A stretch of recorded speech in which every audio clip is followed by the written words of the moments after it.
네, 주신 말씀을 가지고 세상 속에서 믿음으로 살아가기라는 제목으로 함께 말씀을 나누려고 합니다.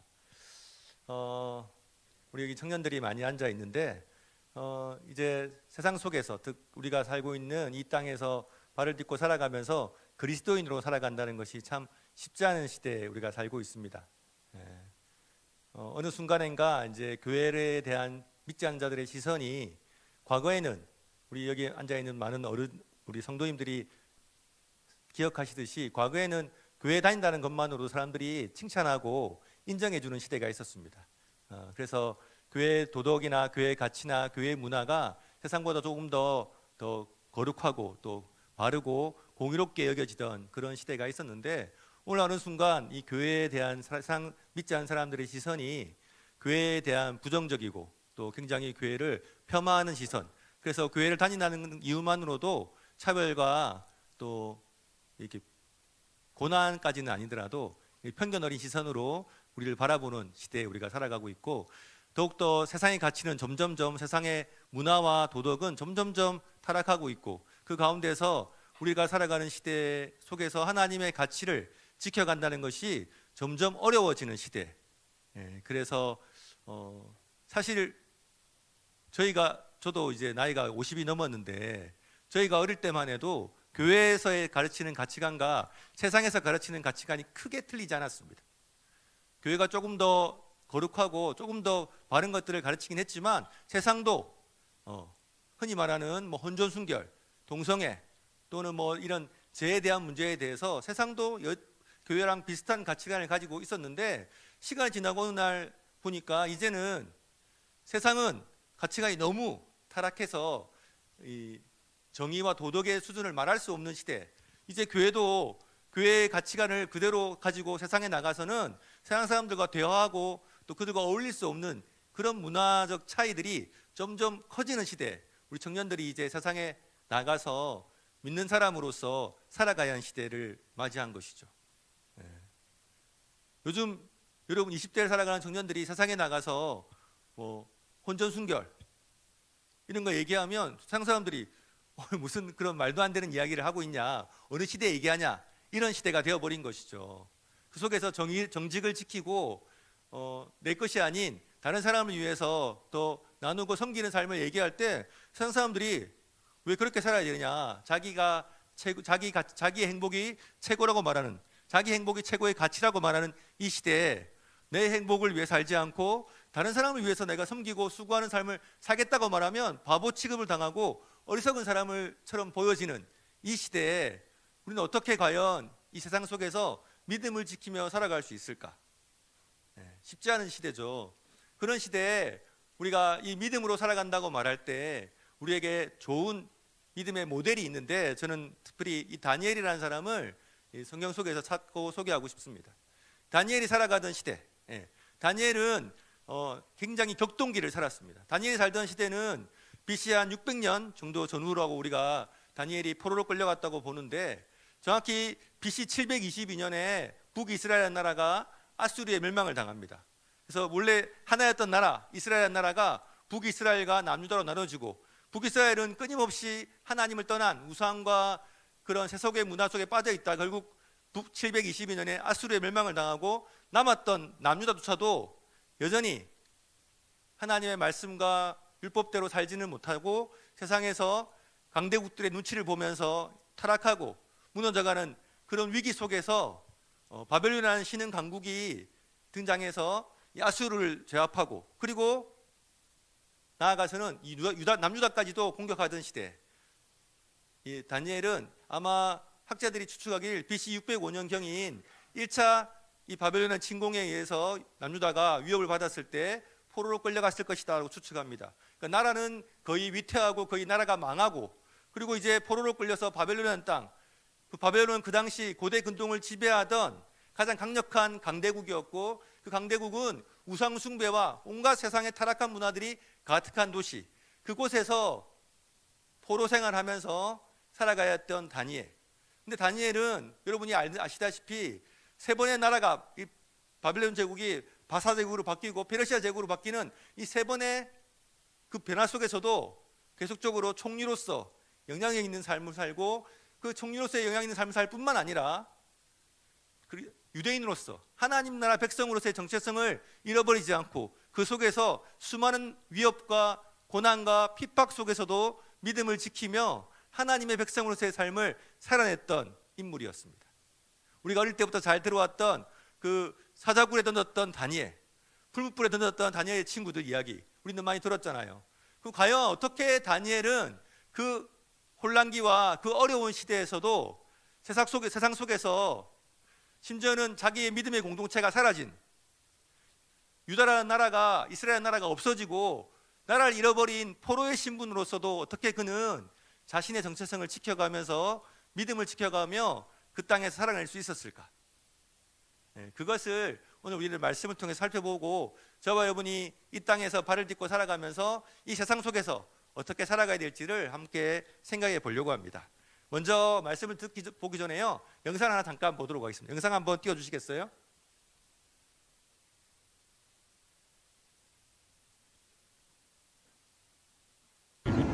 Sorry? What makes you confident? Jesus Christ. You are walking with such a confident walk. Thank you. It's just, I'm a Christian, so I'm gonna, Faith. yeah, faith. How do you say how faith has helped you in life, career, personality? I would say following the words from the Holy Bible and learning His teaching makes me a better person. Yeah. Wow. And to learn to surrender, basically. That's so amazing and inspiring. Can you share something with someone who is struggling to find their faith? Oh, that's good. That's a good question. Definitely start going to church, going to a local church, reading the Bible. Just start doing something. Yeah, small steps. Yeah. And any advice you would share for someone who is trying to improve their confidence? Honestly, put faith into God and to just keep doing the healing work. Yeah. Wow, I love that so much. What was your name? Dorothy. 이건 2024년, 그러니까 재작년 5월에 한 유튜버가, 이 유튜버의 이름이, 유튜버 내용이 뭐냐면 자신감이라는 이 주제인데, 유튜버가 그냥 거리를 다니면서 내가 볼 때 참 자신감 있게 걷는다, 그런 사람을 딱 순간 그냥 인터뷰하는 거예요. 그래서 도대체 당신의 그 자신감은 무엇으로부터 나옵니까? 이렇게 질문하는 거죠. 그런데 우연히 이 도로시 챙이라는 이 여인이 걸어가는데 이 사람이 인터뷰를 한 거예요. 그래서 그걸 영상을 찍어서 올렸는데, 이 영상이 인스타그램에 올라갔는데 일주일 만에 1,500만 뷰가 사람들이 보고 댓글이 5,000개 이상의 댓글이 달린 거예요. 그래서 엄청난 이슈가 되고 한국의 뉴스에도 나왔습니다. 근데 이 도로시 챙이라는 여인은 어떤 친구냐면 홍콩계 영국인을 아버지로 두고 한국인을 어머니로 둔 혼연인이었어요. 그리고 모델 일을 하는 친구였는데, 이제 이 친구가 사실은 이 친구의 자기가 찍은 영상이 핫 이슈가 되면서 그가 나중에 이 영상 밑에다가 댓글을 달았는데, 어떤 댓글을 달았냐면, 자신이 최근에 하나님께 어떤 기도를 드렸냐면, 하나님, 제가 부족하고 연약하지만 하나님을 나타내고 하나님께 영광 돌릴 수 있는, 또 사람들에게 복음을 전할 수 있는 기회를 주십시오, 이런 기도를 하고 있었고, 그날 아침에도 하나님, 제가 오늘 기회가 된다면 저에게 하나님을 나타낼 수 있는 삶을 살게 해주십시오, 이렇게 기도를 하고 이렇게 걸어가는데, 어떤 남자가 인터뷰를 한 거야. 그 인터뷰를 하면서 당신 참 자신감 있게 걷고 있는데 당신의 자신감의 근거는 무엇입니까? 하고 얘기했을 때 이 도로시가 뭐라고 했냐면 지저스 크라이스트, 이렇게 얘기한 거예요. 그러니까 유튜버도 깜짝 놀란 것이, 도대체 예수 그리스도가 어떻게 당신의 그 자신감의 근원이 될 수 있냐 라고 했을 때, 도로시가 짧게 했던 이 1분도 안 되는 이 짧은 인터뷰, 근데 이 인터뷰를 보고 많은 사람들이 도전을 받았다는 거예요. 이 여인이 자기의 자신감의 근원이 예수 그리스도가 자신의 삶의 자신감의 근원이라고 고백하고 그걸 용감하게 사람들에게 밝히는 모습을 보고, 많은 믿는 사람들이 세상 속에서 믿는 사람인 것을 드러내지 못하고 믿는 사람인 척 하지 못하고 사는 많은 소심한 그리스도인들이 용기를 받았다, 이런 얘기를 이제 하게 된 거죠. 이 도로치행이 근데 나중에 이제 이 국민일보에 이분의 기사가 실렸거든요. 이 국민일보 기사에 보면 이 친구도 굴곡이 많은 삶을 살았다고 본인이 그렇게 얘기를 해요. 그래서 아버지는 영국인이고 어머니는 한국인인데 모태신앙으로 태어났지만 중고등학교 시절에 신앙생활을 잠깐 하긴 했지만 이제 17살이 되면서부터 모델 일을 시작하면서 교회를 나가지 않기 시작했고, 모델계에 들어가서 그 모델계의 치열한 경쟁 속에서 자기가 견디지 못하고 거식증도 걸리고 우울증도 걸리고 자살 충동까지 있어서 자살 시도도 했던 그런 아픈 과거가 있었다고 하더라고요. 그리고 이제 이 영상을 찍은 그 해에 처음 다시 이제 신앙생활을 시작해서 이제 교회를 다니기 시작한 그런 삶이었다라고 스스로 이제 고백하고 있더라고요. 그러면서 그가 한 얘기가 뭐였냐면, 자신이 예수 그리스도로 말미암아 이 구원을 받고 하나님의 자녀가 되고 믿음을 가지면서 자신의 삶에 새로운 힘이 생겼고, 그 힘 덕분에 자신은 세상 속에서 사람들이 나를 알아주지 않고 아무도 나를 인정해주지 않아도 자신감 있게 자신의 정체성을 드러내면서 살아갔다는 거죠. 그래서 이 여인의 이 자신감 있는 이 모습이 많은 사람들에게 도전이 되고 또 자극을 줬다는 그런 영상이었습니다. 여러분, 도로치행이 이런 얘기를 합니다. 그 인터뷰에 보면 믿음으로 사는 삶은 쉽지는 않다. 그러나 그 길이 진짜 참된 길이기 때문에 그 길을 가는 것이 맞다고 자신은 생각한다라고 이 말씀을 그가 인용하거든요. 자, 그래서 우리는 이제 이 도로치행처럼 이 시대의 다니엘과처럼 도로시도 자신이 누구인지를 알고 자신의 그 정체성 안에서 자신의 존재감을 가지고 살아갔다는 거예요. 오늘 우리가 함께 나눌 여러 가지 주제들이 있지만 제가 특별히 우리 청년들에게 말해주고 싶은 것은, 여러분 이 수련회의 주제가 뭐죠? 여러분 이 수련회의 주제를 아세요? 믿음으로 구원받았으니 믿음으로 살아라, 이거 아닙니까? 강사가 알고 이렇게 학생들이 모르면 안 되는데 여러분 믿음으로 구원받았죠? 믿음으로 구원받다는 게 뭐죠? 여러분 믿음이라는 것을 얘기할 때는요, 항상 믿음의 대상이 있어야 되고 믿음의 내용이 있어야 됩니다. 여러분 믿음의 크기보다 우리는 사실은 한국 교회 안에 이제 믿음의 크기를 많이 강조해. 믿음이 커야 된다. 내 작은 믿음을 하나님 큰 믿음 주십시오, 이렇게 얘기하는데 사실 믿음의 크기보다 더 중요한 건 믿음의 대상이죠. 여러분 잘못된 대상을 향해서 믿음이 아무리 커도 그 잘못된 대상이 우리를 구원해 줄 수 있을까요? 여러분 제가 대구에 있다 보면요, 이단 특히 신천지가 대구에 진짜 많거든요. 경북대 같은 데 가면 신천지만 700명이 넘는데요, 대학생 중에. 그 신천지 전도하는 친구들 제가 만나보면요 진짜 열심히 있고요, 믿음이 커요. 근데 그 친구들이 구원 받을까요? 못 받을까요? 못 받아요. 왜요? 대상이 잘못되어 있기 때문에 그런 거예요. 그래서 믿음의 크기보다 제일 먼저 믿음의 대상이 중요해요. 우리가 믿음의 대상은 누구시죠? 예수 그리스도. 그러면 그 예수 그리스도에 대한 내용이 있어요. 내용. 믿음의 내용. 우리가 믿음으로 구원받았다고 말할 때 그 믿음은 뭐냐면, 예수 그리스도의 십자가와 부활로 말미암아 내 죄가 사해졌고 내가 이제 하나님의 기준에 합당한, 그 예수 그리스도의 부활로 말미암아 하나님의 기준에 합당한 의인 되었음을 믿는 그 믿음으로 우리가 구원받는 거예요. 예수님이 하신 일을 내가 믿고 그것을 믿을 때 예수님이 이루신 모든 것이 내 것이 되었다는 걸 믿는 믿음. 그 믿음으로 우리가 구원받았고 이제 그 믿음으로 우리가 세상에서 살아가야 돼. 믿음으로 살아간다는 건 뭐냐면, 예수 그리스도로 말미암아 구원받은 우리가 이제 어떤 존재가 되었는지를 믿는 믿음으로 세상을 향해 나아가야 된다는 거죠. 그게 우리의 자신감, 우리의 존재감의 근거가 되어야 된다는 거예요. 세상 사람들은 무엇으로 자신감을 가지냐면 자신이 가진 돈, 집이, 특히 한국 사람들은 자기가 사는 집 또는 차로 가지고 자신감을 가집니다. 여러분 호텔에 호텔이나 어떤 건물에 갈 때, 발레 파킹 할 때 포르쉐나 BMW 몰고 갈 때랑 모닝, 아반떼 몰고 갈 때랑 어떤 느낌이 어떨까요? 여러분 그 사람들이 우리를 보는 시선이 다르겠죠.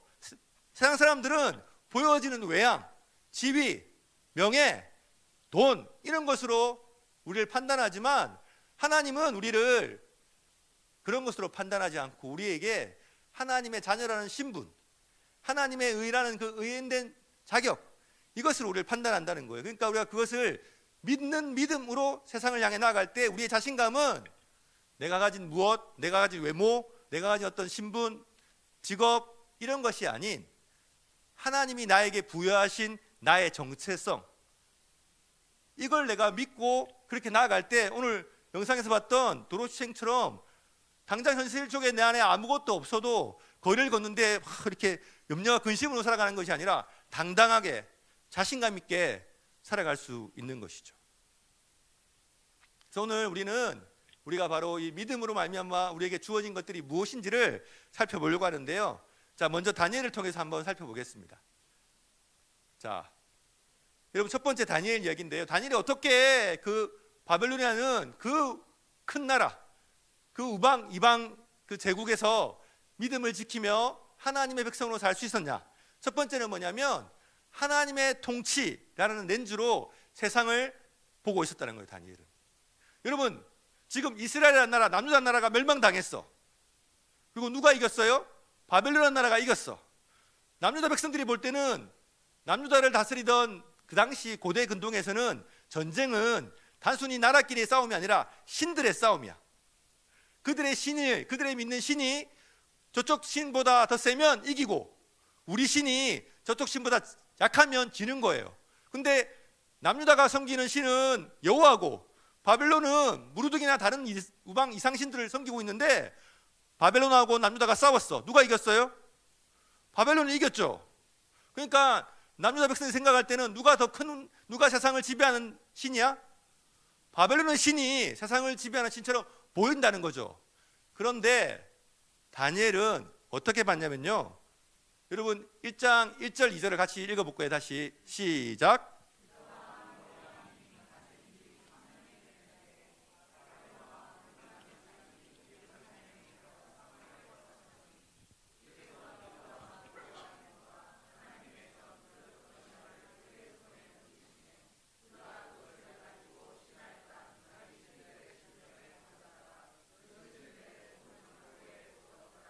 여러분 여기서 제일 중요한 단어가 뭐냐면 2절 첫 번째 주어입니다.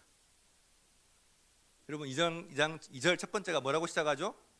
주께서. 여러분 여호야김이 왕으로 다스리고 바벨론은 근동부터 쳐들어와서 성이 넘어가고 그리고 성전에 있는 그릇들이 이방 바벨론의 신의 선전으로 옮겨졌어요. 근데 이 모든 일을 누가 허락하셨다고요? 주께서. 세상 사람들이 볼 때는 남유다가 힘이 없고 남유다가 섬기는 신이 힘이 없어서 남유다가 망하고 바벨론이 이기는 것처럼 보였는데 다니엘은 그것을 어떻게 보냐면 주께서 이 일을 하고 계시다는 거예요. 여러분 우리가 이 땅을 살아갈 때 세상이 우리를 지배하는 것처럼 보이고 세상의 권력자들이 우리를 다스리는 것처럼 보이고 하나님이 일하지 않는 것처럼 보이는 이 현실 속에서도 우리가 가져야 될 제일 중요한 관점은 주께서 이 땅을 통치하고 계시다. 아멘. 여러분 우리의 인생과 이 모든 세계 만물을 통치하시는 분은 하나님이시다. 그것을 여러분이 믿는 저와 여러분 되시길 축복합니다. 다니엘이 그 관점을 가지고 있었다는 거예요. 그랬기 때문에 이것은 멸망이나 실패나 하나님이 남유다를 버리신 게 아니라 이해할 수는 없지만 그 당시 다니엘이 하나님의 뜻을 다 이해할 수는 없지만 하나님이 뜻이 있을 거다. 하나님이 뜻이 있으시니까 하나님의 뜻 가운데서 지금 우리나라에게 이런 어려움과 우리 백성들에게 이런 고난을 허락하셨다. 이 관점을 다니엘이 가졌다는 거예요. 여러분 인생에도 하나님이 허락하시는 고난들의 순간들이 있어요. 때론 여러분이 간절히 원하고 바라고 기도했는데 하나님이 들어주시지 않을 때가 있어. 그럼 하나님이 여러분을 버리신 건가? 하나님이 여러분을 사랑하지 않으시는 건가요? 그렇지 않아요. 여전히 하나님이 여러분을 사랑하시고 여러분의 가장 좋은 걸 주시는 하나님인 줄 믿습니다. 그래서 때로는 하나님이 말씀하시지 않고 때로는 우리가 기대하는 것과 다른 결과들이 주어질지라도 우리가 늘 붙잡아야 될 진리는 뭐냐면 주께서 이 땅을 통치하고 계시다는 거예요. 그래서 다니엘은 매사에 사람들과 나라들을 통치하시는 하나님의 주권을 생각했습니다. 그 어떤 일이 일어나도 그는 하나님이 바벨론보다 훨씬 크시다는 사실을 잊지 않았습니다. 당장은 눈에 보이는 바벨론이 더 커 보일 때 여러분, 우리 청년들이 직장 생활할 때 눈앞에 보이는 직장 상사나 사장님이 하나님보다 더 커 보일 때가 있어. 그분들이 여러분에게 월급 주고 여러분들의 진급과 모든 걸 결정하기 때문에 그분들이 더 커 보일 때가 있다는 거야, 하나님보다. 그래서 하나님을 섬기는 것보다 그분들의 말을 따라야 되나? 라는 고민이 올 때가 있어. 그러나 여러분, 그럴 때마다 잊지 말아야 될 것은 하나님이 눈에 보이는 사장님보다, 눈에 보이는 상사보다 하나님이 더 크신 분이시다. 아멘? 그리고 그분이 이 땅을 통치하고 계시다는 거예요. 다니엘서 9장 4절에 보면 다니엘이 하나님을 어떻게 부르고 있냐면, 내 하나님 여호와께 기도하며 자복하여 이르기를, 크시고 두려워할 주 하나님, 주를 사랑하고 주의 계명을 지키는 자를 위하여 언약을 지키시고 그에게 인자를 베푸시는 이시여라고 고백하고 있습니다. 포로로 끌려와 가지고 나라를 잃어버리고 성전이 망했는데도 다니엘에게 여전히 하나님은 크시고 두려워할 주 하나님, 그리고 주를 사랑하고 주의 계명을 지키는 자에게 언약을 지키시고 인자를 베푸시는 이라고 다니엘이 고백하고 있는 거예요. 여러분이 지금 어떤 상황 속에 있을지라도 여러분이 기억해야 할 것은 여러분이 믿고 따르는 하나님, 그 하나님이 어떤 분이신가? 그 하나님이 천지를 만드셨고 그 천지를 주관하고 계시고 여전히 천지 만물을 통치하시는 열방의 모든 나라의 왕으로서 여전히 통치하고 계신 하나님이라는 사실을 기억하는 저와 여러분 되시길 소망합니다. 두 번째, 다니엘은 자신이 누구인지를 분명히 알고 있었다는 거예요. 첫 번째는 하나님이 어떤 분이신지를 기억하고, 두 번째는 내가 누구인지를 알아야 한다는 거예요. 다니엘서 1장 8절을 같이 한번 읽어보겠습니다. 시작.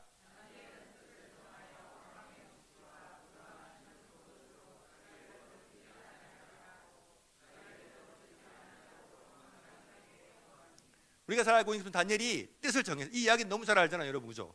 다니엘이 붙잡혀 가가지고 이제 왕궁에서 그 나라의 그 어떤 관리들로 교육받기 위해서 교육을 받는데, 학문과 교육을 받고 이름도 바꾸고 그 나라의 왕이 주는 음식을 먹고 살아야 되는데, 다니엘이 뭘 하냐면 뜻을 정하여 왕의 음식과 그가 마시는 포도주로 자기를 더럽히지 아니하겠다라고 결정했다는 겁니다. 왜 그렇게 했을까요?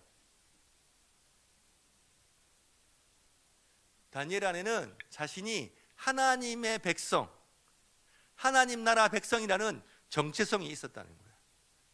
그래서 지금 이 모든 걸 다 하게 되면 바벨론 백성, 바벨론의 백성으로 되어 가는 것을 그가 알기 때문에 그가 뜻을 정하고 멈추어 섰다는 거예요.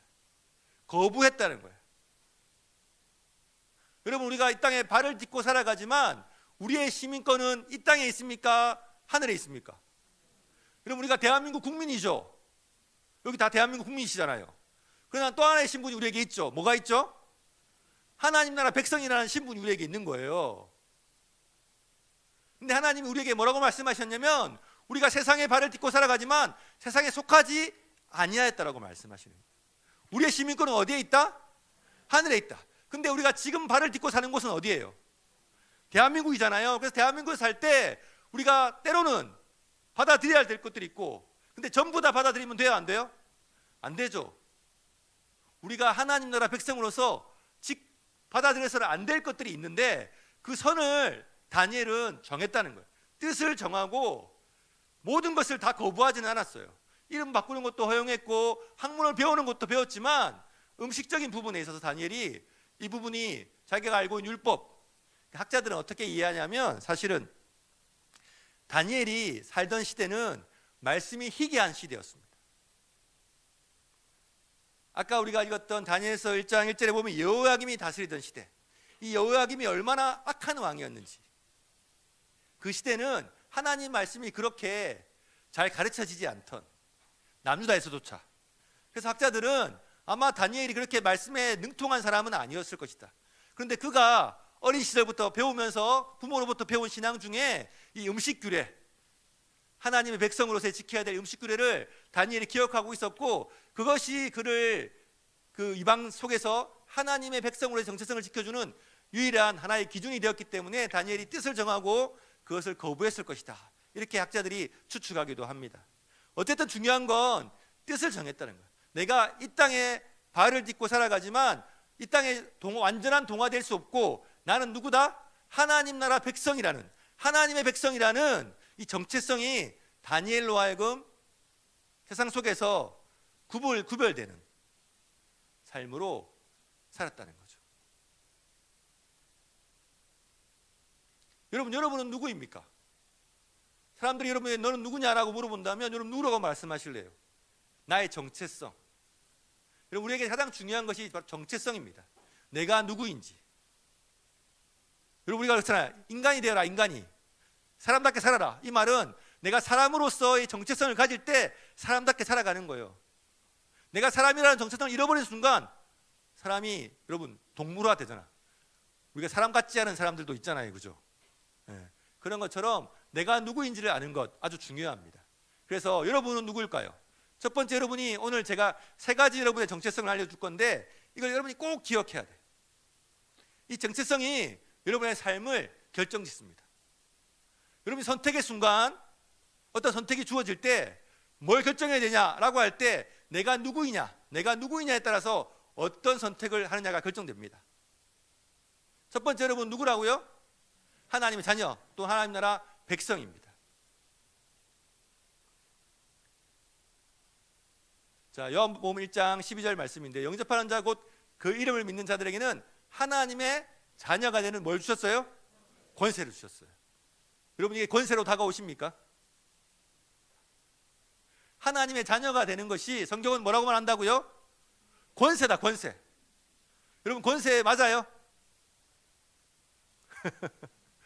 여러분, 왜 우리는 하나님의 자녀를 성경은 우리에게 권세라고 말하는데 나에게 권세로 다가오지 않을까요? 여러분, 만약에 여기 앞에 있는 우리 자매가 알고 보니까 이재용 회장의 숨겨진 딸이었어. 그래서 내일 아침에 갑자기 그게 신문 기사에 떠가지고 이제 신분이 바뀌었어. 이재용 회장의 딸로. 그게 기뻐요? 슬퍼요? 뭐라고? 여러분, 기쁘겠어요? 슬프겠어요? 만약에 내일 아침에 내가 원래 고아였는데 고아여서 고아원을 전전하고 지금 고아원에 살고 있는데 갑자기 다음날 아침에 리무진이 고아원 앞에 딱 도착하고 어떤 비서들이 내려가지고 당신이 이재용 회장님의 아들이었습니다. 이렇게 하면 여러분 어떻게 하겠어요? 들을 것 같아요? 기쁘겠어요? 슬프겠어요? 기쁘죠. 잃어버린 아빠를 찾았으니까. 근데 그 아빠가 그냥 아빠도 아니고 어때? 돈 많은 아빠래. 우리나라에 제일 돈 많은. 그럼 여러분, 이재용 회장의 아들이 되면 권세가 있어요, 없어요? 뭐가 권세일까요, 대체? 아버지께 다 자기 거야, 자기 거. 여러분, 집에 가서 냉장고에 있는 음식 꺼내 먹을 때 부모님께 허락받아요? 그냥 먹어요? 그냥 먹어요. 왜? 그냥 여러분 거예요? 여러분 거 아니잖아. 근데 왜 그냥 먹어요? 돈 내고 먹어야 되는 거 아니야? 부모님한테 사용료 내고 먹어야 되는 거 아니에요? 근데 그냥 먹죠. 여러분, 배고프면 집에 가서 엄마한테 엄마 나 배고파 뭐 해줘 라고 얘기하면서 돈 지불하세요? 안 하죠. 저희 집에 제가 일명 이렇게 미전도 동족이라고 부르는 2명의 아이들이 있습니다. 저희 집에 이제 고등학교 올라가는 남자아이와 중2 올라가는 남자아이가 있는데 둘 다 아침에 일어나면 엄마한테 엄마 나 오늘 점심 뭐 먹을 거야? 라고 이렇게 선포합니다. 그럼 엄마가 그걸 해줘야 돼요. 제가 볼 때마다 이렇게 물어보죠. 너 맡겨놨냐? 엄마한테 왜 이렇게 당당하게 얘기하냐? 엄마가 해줘야지. 이렇게 자신 있게 요구합니다. 여러분, 하나님의 자녀가 된다는 것은 엄청난 특권이 있는데 그 모든 특권 중에 가장 중요한 특권은 뭐냐면요. 여러분, 예전에 우리나라 전 대통령 중에 그 탄핵받으신 박모 대통령이 계셨습니다. 그분이 대통령을 할 때 그 문고리 3인방이라는 사람들이 있었어요. 들어보셨어요? 문고리 3인방. 가장 실세의 권력을 행사하던 그 청와대 비서관 3명이 있었는데 그 사람들의 별명이 문고리 3인방이었어요. 문고리가 뭔지 아세요? 문고리? 그 문에 있는 저 문에 손잡이를 말하는 손잡이. 그래서 이 3명의 비서관들이 그 대통령을 항상 아무 때나 문을 열고 들어가서 만날 수 있다는 거예요. 국무총리도 미리 전화 안 하고 예약을 안 잡으면 한 달에 한 번도 대통령을 못 만나는 시대에 이 비서관들은 그냥 문 열고 바로 들어가서 대통령을 만날 수 있는 권력, 그게 권력이었다는 거예요. 권력. 근데 우리가 하나님의 자녀가 되는 순간 어떤 권력이 생기냐면 만왕의 왕이시고 만물을 통치하신 하나님을 언제든지 만날 수 있어. 그게 기도라는 특권이에요. 기도라는 특권. 그래서 기도는 기도할 때 여러분들이 내가 기도를 열심히 하면 하나님 들어주는 게 아니라 기도는 무엇으로 응답받냐면 관계로 응답받는 겁니다. 하나님의 자녀이기 때문에 아버지께 구하면 아버지가 들어주시는 거예요. 때를 쓰고 열심히 기도하면 들어주는 게 아니라 하나님의 자녀이기 때문에 하나님이 들어주시는 거죠. 그래서 여러분들이 이 자녀됨의 권세, 이 권세를 누리시는 여러분 되시길 축복합니다. 그래서 우리가 예수를 믿을 때 우리에게 주어지는 새로운 신분이 있는데, 첫 번째는 영접하는 자, 곧 그 이름을 믿는 자들에게 하나님의 자녀가 되는 것이죠. 자녀. 이 자녀됨. 조금 이따 제가 다시 한 번 더 설명할 건데, 이 하나님의 자녀됨이 얼마나 큰 특권인지. 두 번째는 뭘 주냐면 골로새 1장 13절에 보면 그가 우리를 흑암의 권세에서 건져내사 그의 사랑의 아들의 나라로 옮기셨다, 이렇게 말해요. 그래서 하나님의 자녀될 뿐만 아니라 하나님 나라의 백성이 되어진다는 거. 이게 우리에게 주어지는 아주 엄청난 특권인데요. 여기서 우리가 하나님 나라에 대해서 알아야 돼요. 하나님 나라. 여러분, 성경은 가장 중요한 주제가 하나님 나라입니다. 여러분, 하나님 나라가 뭔 줄 알아요? 여러분, 한국교회에 이게 잘못된 개념으로 이해되는 게 있는데, 천국을 자꾸 이제 천국을 우리가 한문으로 이렇게 쓰다 보니까 천국이라고 쓰는데, 여러분, 성경은 물론 마태복음은 천국이라고 얘기하고 마가, 누가, 요한에서는 하나님 나라라고 표현해. 그 이유는 마태복음이 유대인들 향해 쓰여졌기 때문에 유대인들은 하나님이라는 단어를 쓰는 것을 두려워해. 하나님 너무 경외해가지고. 그래서 하나님 나라 대신 천국이라고 쓰기 때문에 사실 같은 용어입니다. 근데 이 천국이라고 쓰니까 하늘, 장소적인 개념을 생각해서 죽어서 가는 나라를 천국이라고 생각해. 근데 성경은 천국을 그렇게 하나님 나라 그렇게 설명하지 않아요.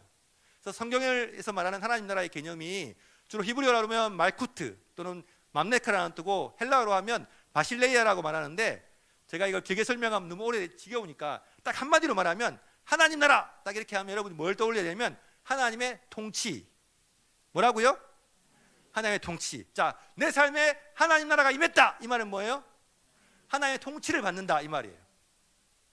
우리가 사는 동네에 하나님 나라가 임했다, 이 말은 뭐예요?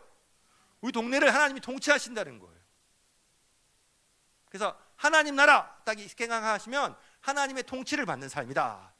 그래서 여러분, 하나님의 통치를 받는다는 말에는 어떤 말이 포함되어 있냐면, 원래 누가 우리를 통치했을까? 원래 우리가 지금 내가 하나님 나라가 내 삶에 임했다. 여러분, 예수님께서 제자들에게 기도를 가르쳐 주셨는데, 누가복음 11장에 보면 이 주기도문이 나오잖아요. 마태복음 6장에도 나오고 누가복음 11장에도 나오는데, 이 제자들이 예수님께 와서 물어봤어요. 예수님, 요한도 가르쳐주고 유대인들도 다른 사람들도 다 기도를 가르쳐 주는데 우리에게도 기도를 가르쳐 주십시오, 이렇게 물어봤어. 여러분, 예수님의 제자들은 어떤 종족, 민족의 사람이었을까요? 예수님의 12제자는 어떤 민족 사람이었을까? 유대인이었어요. 유대인들은 아침, 점심, 저녁으로 기도를 몸에 배도록 하던 사람들이야. 그들이 기도를 할 줄 알았을까요? 몰랐을까요? 알았어요. 그러니까 기도의 방법이나 기도의 태도를 가르쳐달라고 물어보신 게 아니라, 예수님께 제자들이 기도의 내용, 즉 구하는 것, 구하는 내용만 들으면 이 사람이 세례요한을 따르는 사람인지 바리새파인지 에세메파인지가 구분되었다는 거야.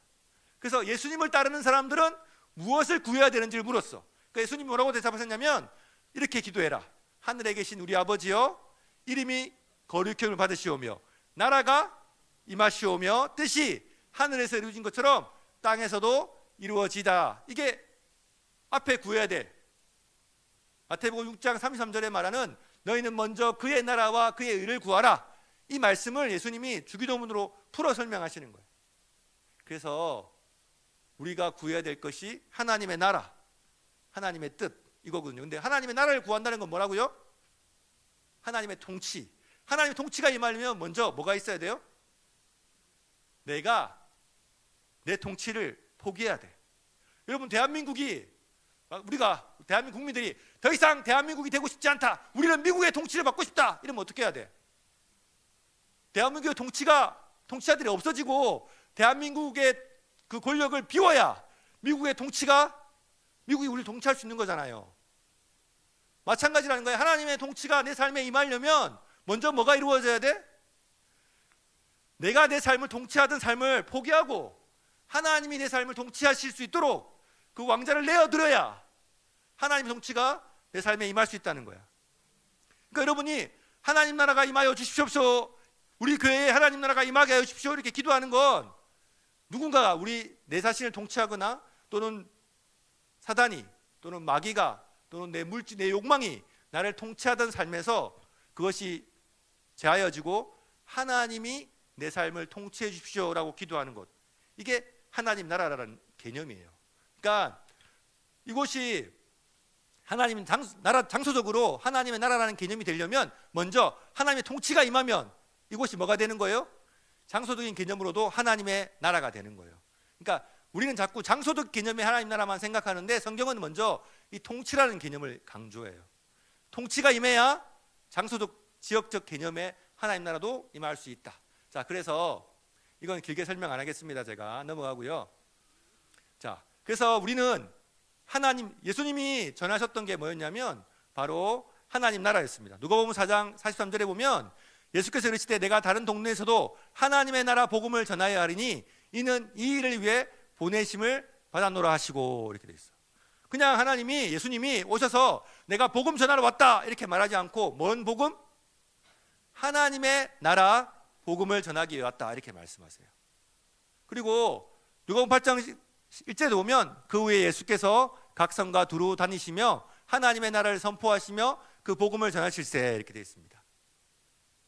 그리고 누가복음 16장 16절에서도 율법과 선지자는 요한의 때까지요 그 후부터는 하나님의 나라의 복음이라. 그래서 그냥 복음이 아니라 하나님 나라의 복음을 여러분들이 이해해야 돼. 그러니까 그냥 복음과 하나님 나라의 복음의 차이점이 뭐냐면, 그냥 복음은 쉽게 말하면 내가 예수 믿고 구원받는 것, 내 죄가 사하여지고 내가 이제 죄의 자녀여서 모든 죄의 대가를 없애고 이제 자유롭게 되었다, 이게 복음이라면, 하나님 나라 복음은 뭐냐면 예를 들면 이런 거예요. 우리 자매 이름이 뭐예요?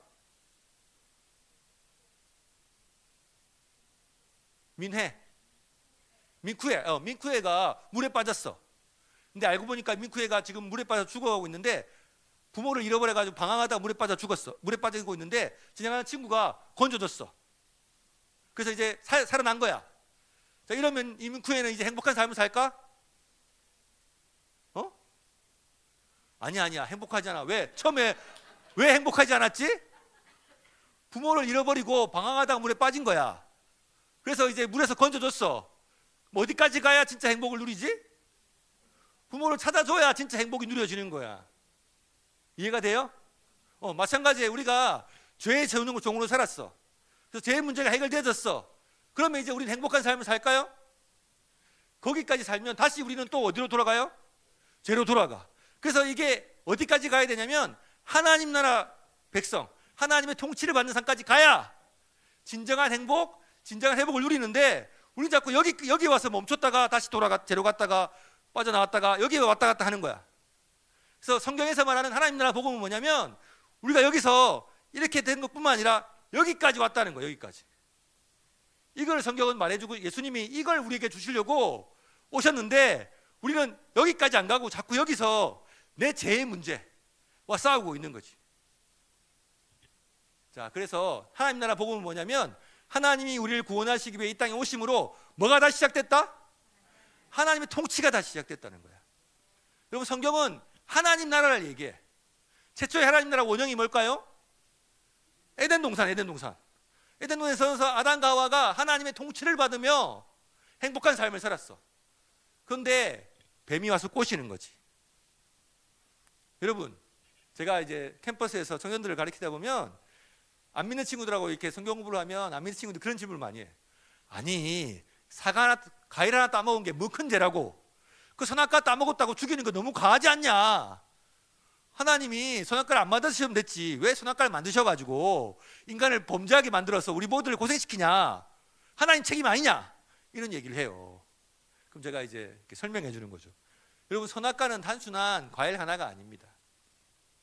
창세기를 보면 하나님이 아담과 하와를 창조하시고 아담과 하와에게 모든 동물, 동식물의 이름을 지어주도록 권한을 주세요. 여러분, 이름을 짓는다는 건 어떤 의미일까? 여러분이 뭘 만들어서 거기다 이름을 부여한다는 건 뭐야? 내가 이것을 만들었다는 거야. 이거 주인이라는 거야. 이름을 부여한다는 거. 그러니까 아담과 하와가 이렇게 있는데 모든 동식물들이 오는 거야. 오는데 기린이야. 너 기린, 너 코끼리 이렇게 부르면 동물들이 볼 때 누가 주인이야? 아담과 하와가 주인인 거야. 아담과 하와도 와, 내가 이 모든 게 주인이다 이렇게 생각할 수 있는데 딱 한 가지, 선악과를 보는 순간 아, 내가 진짜 주인이 아니라 하나님이 진짜 창조주이시고 나는 대리자이구나. 이렇게 하나님과 인간을 구분하는 유일한 기준이 뭐예요? 하나의 기준이 뭐냐면 선악과였어. 근데 뱀이 뭐라고 말하냐면 하와에게 이거 먹으면 하나님처럼 된다 이렇게 얘기한 거예요. 쉽게 말하면 더 이상 하나님 눈치 안 보고 내 마음대로 살 수 있다는 거죠. 그래서 인간이 지은 최초의 원죄는 뭐냐면 하나님을 왕으로 인정하지 않고 내가 왕의 자리에 올라와서 내 마음대로 사는, 이것이 원죄의 뿌리입니다. 뿌리. 그래서 인간은 끊임없이, 그래서 하나님 만드신 이 아담과 하와가 살던 이 에덴 동산이 인간의 범죄로 말미암아서 아담과 하와가 추방되고, 그리고 하나님이 이 천사들을 통해서 불검을 세우셔서 이 에덴 동산을 막으셨어. 못 들어오도록. 그래서 인간은 끊임없이 이 죄로 말미암아 이제는 죄의 노예로 살 수밖에 없었는데 하나님이 이들을 구원하시려고 이들을 위해 예수님을 보내셔서 이들의 죄를 대속해 주심으로 이들을 죄에서 자유롭게 해주셨고, 그러면 여러분 죄에서만 해결되면 끝난 건가요? 어디까지 가야지 이들이 진정한 행복을 찾는 거죠? 에덴 동산까지 와야 되는 거잖아. 여기서 진정한 하나님의 통치를 누리며 사는 삶이 진정한 복음이라는 거예요. 그러니까 우리는 죄에서 해결되는 것, 죄의 문제를 해결하고 죄로부터 자유롭게 되는 것으로 끝나는 것이 아닌 진정한 하나님의 통치를 받는 삶으로까지 나아가야 진정한 행복을 누릴 수 있는 존재라는 거예요. 그것이 하나님 우리를 만드신 목적, 우리를 만드신 원형이라는 거예요. 그런데 우리는 죄의 문제를 해결받고 나서는 다시 우리 마음대로 살고 싶어요. 내가 하고 싶은 대로 살고 싶어 하는 거지. 하나님의 통치를 받고 싶어 하지 않아. 그래서 이 하나님이라는 복음의 핵심이 뭐냐면 하나님의 통치가 다시 시작되었다. 그리고 죄인이 본래 지음을 받은 형상과 모양대로 돌아갈 수 있다. 여러분, 최초의 인간이었던 아담과 이제 죄의 노예로 살다가 예수 그리스도의 믿음으로 말미암아 구원을 받고 회복된 우리의 상태는 동일할까? 우리는 아담보다 똑같은 존재일까? 아담보다 못한 존재일까? 아담보다 나은 존재일까? 어떻게 생각하세요, 여러분? 하나님 우리를 어떤 상태로 회복시켜 주셨을까? 여러분, 아담부터 못한 것 같아요? 여러분, 이미 우리는 이제 학자들이 이건 학자들마다 조금 의견이 있는데 공통된 의견은 최소 아담과 동일하거나 아담 이상의 존재로 회복되었다. 아멘? 여러분, 하나님이 아담과 하와를 보시고 창조하시고 뭐라고 얘기하셨죠? 보시기에 좋았더라. 우리 옆 사람 바라보면서 보시기에 좋았더라. 믿으십니까? 여러분, 그게 우리의 정체성. 하나님 우리 보시고 뭐라고 말해요? 보시기에 좋았더라고 말씀하신다는 거예요. 근데 여러분은 여러분의 눈으로 자신을 보니까 여기도 고쳐야 되고 견적이 좀 많이 나오는데 막 성형을 해야 될 것 같고 다이어트를 많이 해야 될 것 같고 세상 사람들과 비교하면서 스스로 자책하지만 하나님이 여러분을 보실 때 어떤 존재라고요? 퍼펙트하다는 거예요. 여러분, 믿으세요 이거? 이게 믿어져야 돼. 우리는 우리가 보는 우리 자신이 아니라 하나님이 보시는 우리 자신이 우리의 정체성이 되어야 된다는 거예요. 내가 나를 보는 것은 주로 과거에 내가 들어왔던 말들, 부모님이 내한테 했던 이 썩을 놈, 죽을 놈 뭐 이렇게 했던 그 부모님이 했던 말들이 내 정체성이 돼가지고 나는 안 돼, 나는 해도 안 되는 놈이야, 부족한 놈이야 이렇게 스스로 자꾸 생각하는 거야. 아니면 주변의 친구들이나 어른들이 나한테 했던 말들이, 어릴 때부터 들었던 말들이 나의 정체성이 돼가지고 나는 원래 안 되는, 나는 어쩔 수 없지, 나는 부족해, 나는 찐따야 이렇게 생각하고 살아간다는 거야. 근데 그게 예수를 만나고 나면 어떻게 변화되느냐면 예수 그리스도로 말미암아 내가 새로운 존재가 되었다. 근데 어떤 존재냐면 하나님이 보시기에 좋은 그런 존재가 되었을 믿음으로 취하는 여러분 되시길 축복합니다. 믿으시기 바랍니다. 믿은 대로 이루어질지어다. 여러분 스스로를 그렇게 믿으셔야 돼요. 여러분 모든 사람, 주변의 모든 사람들이 아니라고 말해도 하나님이 말하는 게 진리예요. 그걸 믿고 받아들이셔야 돼요. 그래서 이 하나님 나라의 복음은, 자, 이 하나님 나라 복음이 바로 우리가 예수를 믿고 이제 그것이 어떻게 이루어지냐면, 우리 갈라디아서 2장 20절 말씀을 같이 한번 읽어보겠습니다. 시작.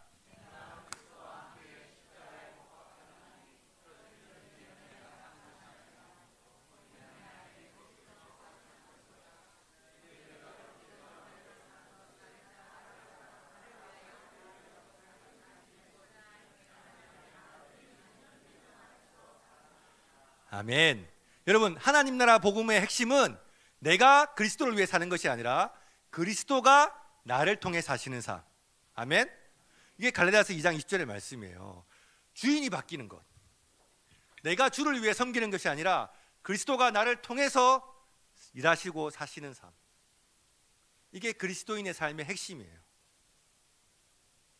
근데 우리는 여전히 내가 안 죽고 내가 주님께 뭘 하려고 해. 내가 열심히 살려고 해. 내가 뭔가를 이루어 보려고 해. 근데 그건 하나님이 하나도 카운트 안 하세요. 주님이 제자들에게 말씀하셨어요. 누구든지 나를 따라오려거든 어떻게 해야 돼? 첫 번째, 자기를 부인해야 돼. 자기 부인이 뭐예요? 한마디로 말하면 내가 없다는 거야. 내가 죽었다는 거야. 자기 부인이 안 되는데 어떻게 주님을 따라가겠어요? 네, 하고 싶은 얘기는 많지만 시간이 제한적이라 제가 넘어가도록 하겠습니다. 자, 하나님 나라는 어떻게 들어간다고요? 회개와 믿음으로. 마가복음 1장 15절에 보니까 이르시되 때가 찼고 하나님 나라 가까이 왔으니 회개하고 복음을 믿으라 이렇게 얘기하셨습니다. 이 회개라는 건 뭐냐면요, 같이 읽어볼까요? 시작.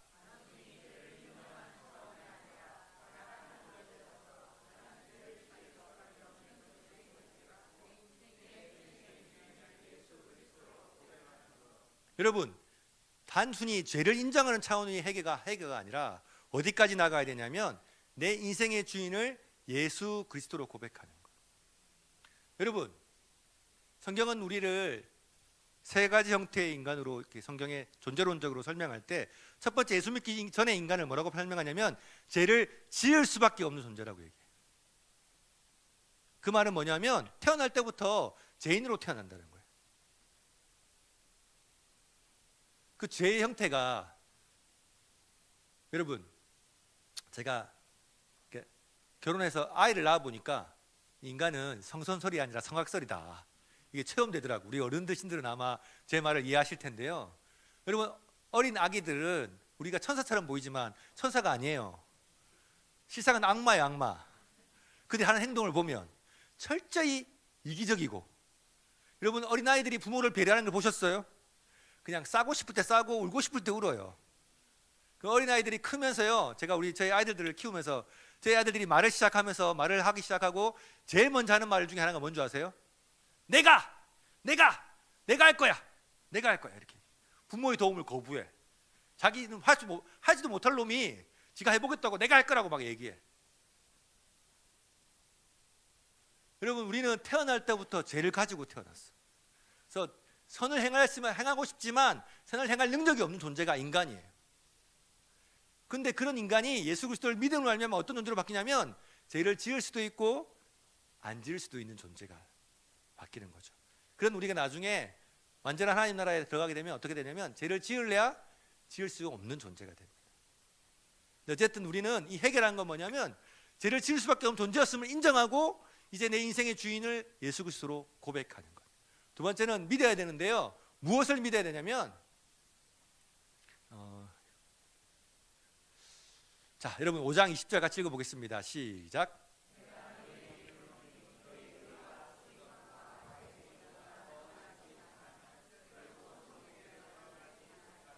여러분 마태복음에서는 천국과 하나님 나라가 동의어입니다.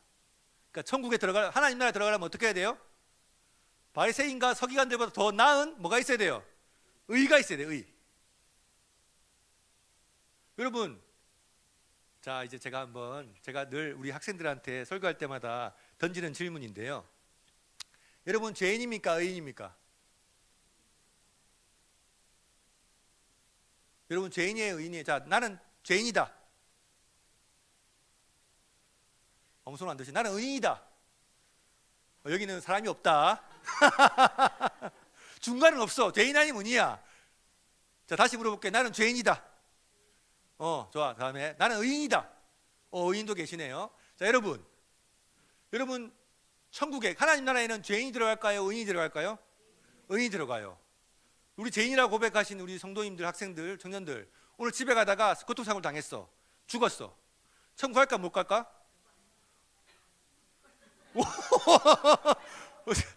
여러분, 죄인은 천국에 들어간다 못 들어간다? 못 들어간다. 오늘 우리가 지금 예배드리는데 전적이 무너졌어.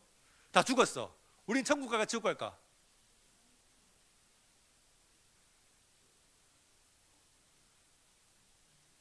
자, 다시 물어볼게요. 여러분, 죄인이에요? 의인이에요? 우리의 정체성이 중요한데, 오늘 마태복음에 보니까 뭐라고 말하냐면, 너희 의가 서기관보다 바리새인보다 더 낫지 못하면, 여러분, 서기관과 바리새인의 의는 지금 우리가 사는 삶의 수준하고 비교할 수 없을 만큼 철저히 율법을 지키는 삶이었어요. 말씀에 정말 칼같이 11조 칼같이 내고 그리고 삶도 율법도 613가지 율법을 최대한 지키려고 노력하는 그런 그들의 의보다 더 나은 의를 가져야지만 하나님 나라 들어갈 수 있대. 들어갈 수 있을까 없을까? 못 갈 것 같아. 굿뉴스, 복음이 전해졌어요. 복음이 뭐냐? 자, 로마서 3장 21절부터 24절 길지만 같이 읽어보겠습니다. 시작.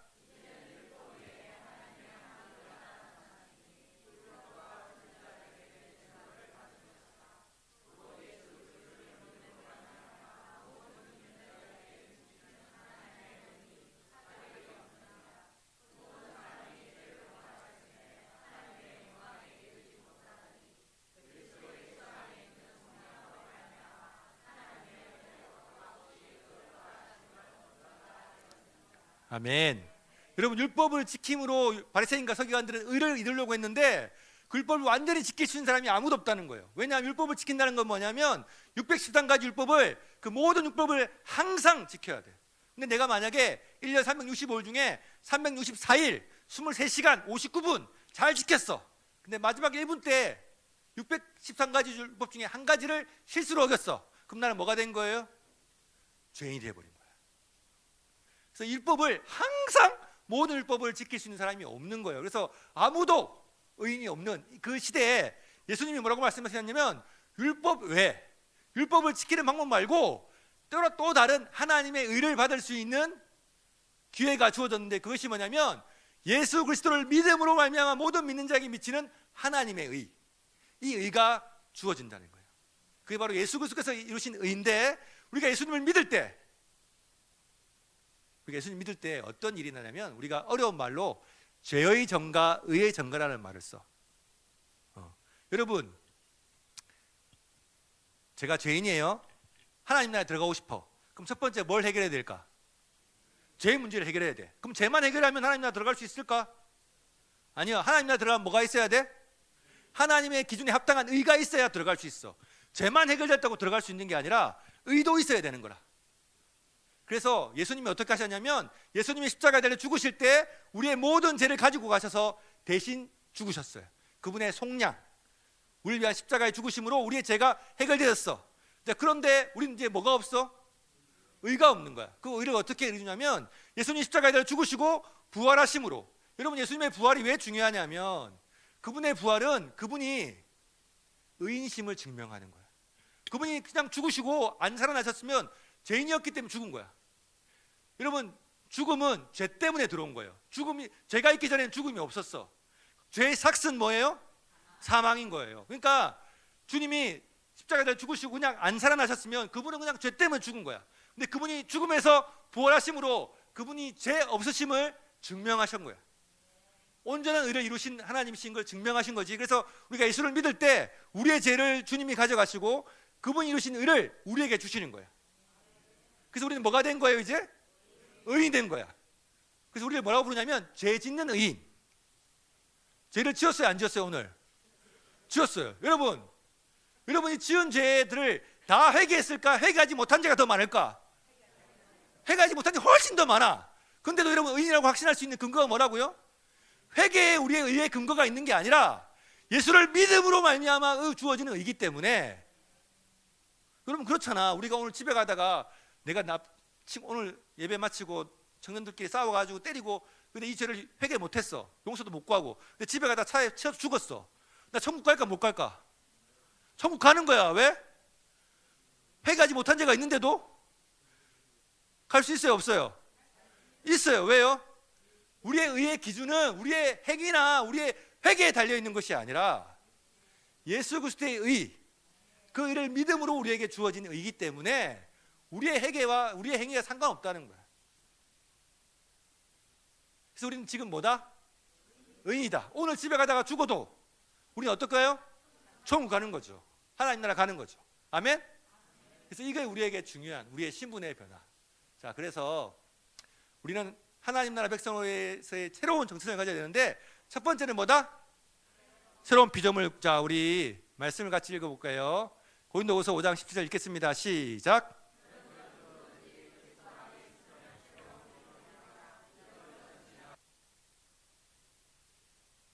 여러분 똑같은 얘기인데 새로운 피조물이 되려면 어떻게 해야 될까? 다시 다른 말로 설명해볼게요. 예수님이 요한복음 3장에 보면 니고데모라는 사람이 예수님을 찾아와. 예수님 어떻게 하면 하나님 나라에 들어갈 수 있습니까? 예수님이 물과 성령을 거듭나지 않으면 하나님 나라에 들어갈 수 없다 이렇게 얘기하세요.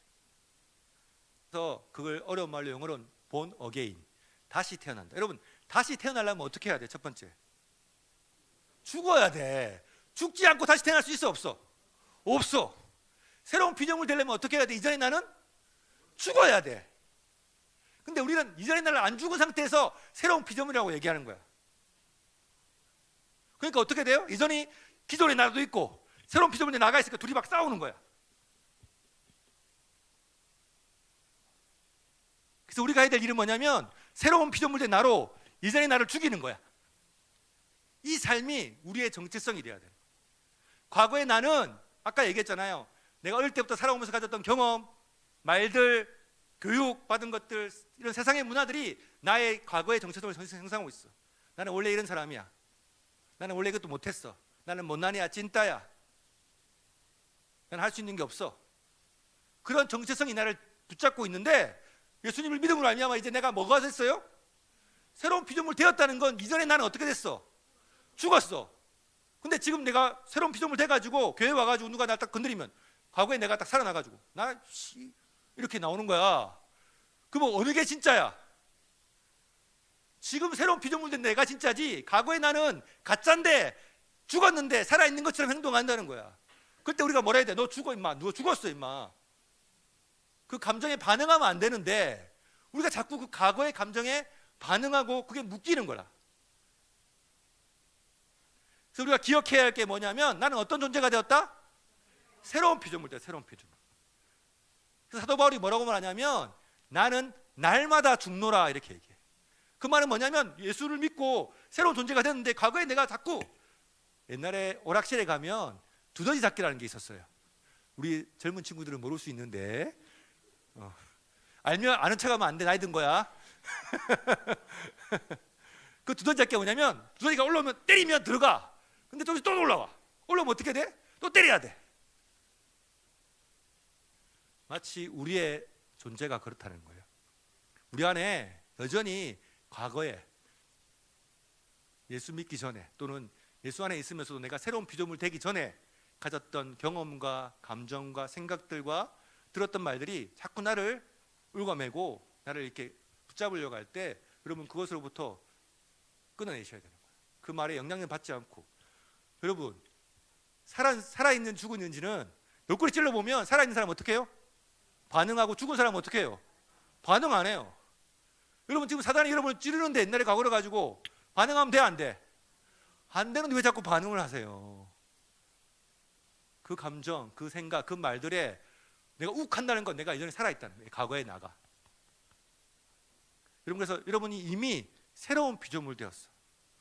과거에 여러분이 들었던 생각과 감정과 여러분의 지난 삶이 더 이상 현재의 여러분을 지배하지 못하도록 그것을 단절시키는,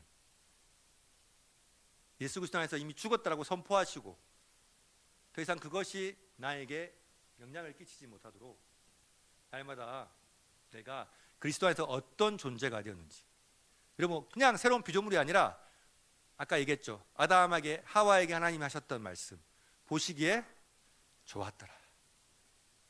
여러분 예수님이 공생애를 시작하실 때 세례요한에게 와서 세례를 받으십니다. 요단강에서. 그때 하늘에서 비둘기가 성령처럼 내리고 하늘에서 음성이 들려요. 뭐라고? 이는 내 사랑하는 자요 내 기뻐하는 자라. 그럼 이것이 예수님의 정체성이 되었어. 세상 사람들이 그를 비난하고 조롱해도 예수님은 내가 하나님의 사랑받는 자녀, 하나님의 기뻐하시는 자라는 그 정체성을 붙잡고 그 길을 걸어가신 거예요. 여러분 이 땅에서 세상으로서 믿음으로 살아갈 때 우리에게 가장 중요한 건 내가 어떤 존재냐는 것을 믿는 건데, 내가 바라보는 세상 사람들이 나를 말하는 그걸 믿는 게 아니라 하나님이 말씀을 통해서 나에게 말씀하시는 그 말씀을 내가 붙잡고 그것을 믿고 나아갈 때 우리의 삶에 새로운 일들이 일어나는 거예요. 여러분 하나님의 사랑받는 자, 하나님이 기뻐하시는 자인 줄 믿습니다. 옆 사람에게 선포합시다. 당신은 하나님의 사랑하는 자, 기뻐하시는 자녀입니다. 아멘. 여러분 그것이 여러분의 정체성, 새로운 피조물 된, 과거에 나는 그런 존재가 아니었는데 예수 그리스도를 믿음으로 말미암아 우리 존재가 그런 존재가 되었다는 거예요. 때로는 내 삶의 현실이 그렇지 못할 때, 사람들이 나를 비난하고 조롱하고 욕하고 침뱉고 그렇게 할 때라도 우리가 흔들리지 않고 붙잡을 수 있는 유일한 진리의 말씀, 어떤 말씀? 하나님이 우리를 새로운 피조물 삼아 주셨고 하나님의 자녀 삼아 주셨다. 두 번째는 뭐죠? 의인임을 기억하십시오. 아까 얘기했죠. 고린도후서 5장 21절 같이 읽겠습니다. 시작.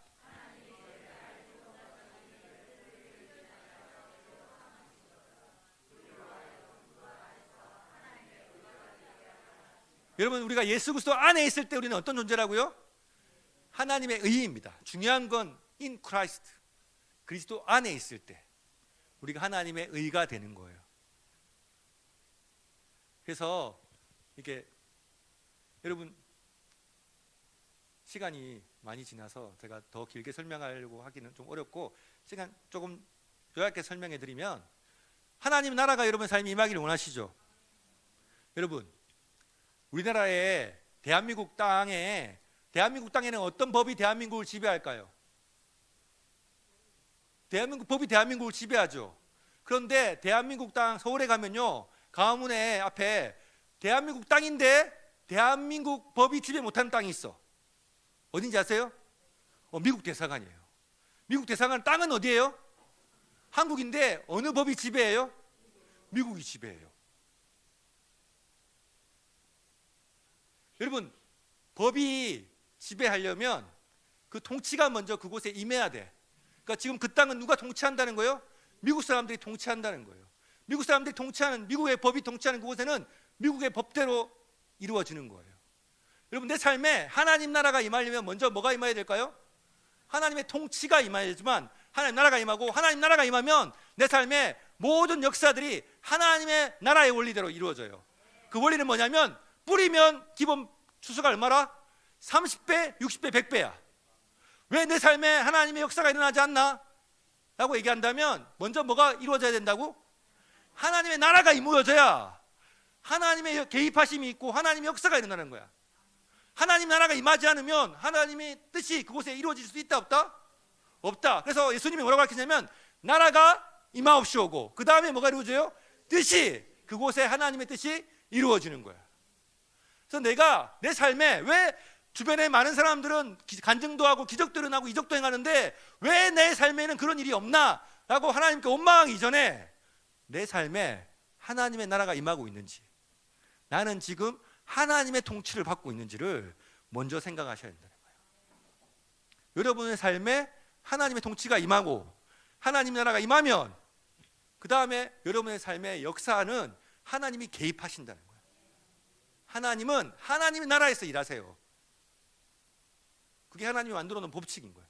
그래서 예수님이 뭐라고 말씀하셨냐면 나라가 임하도록 기도하라고 이렇게 말씀하셨어요.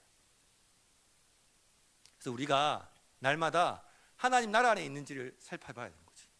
여러분, 내가 교회에 들어와 있다고, 지금 교회에 있다고 하나님 나라에 들어와 있는 거예요? 그렇지 않아요. 몸은 여기 있으나 내 마음은 하나님이 아닌 다른 것들이 통치할 수 있죠. 네. 여러분, 우리가 밖에 학교에 있거나 직장 속에 있다고 우리가 세상에만 있는 건가요? 아니죠. 그 속에 있으면서도 내가 하나님의 통치를 받고 있으면 그곳이 하나님의 나라가 되는 것이죠. 중요한 건 하나님의 통치를 받는가. 자, 그래서 첫 번째는 하나님의 자녀됨, 새로운 피조물이라는 존재를 여러분 새로운 피조물 되었고, 두 번째는 뭐라고요?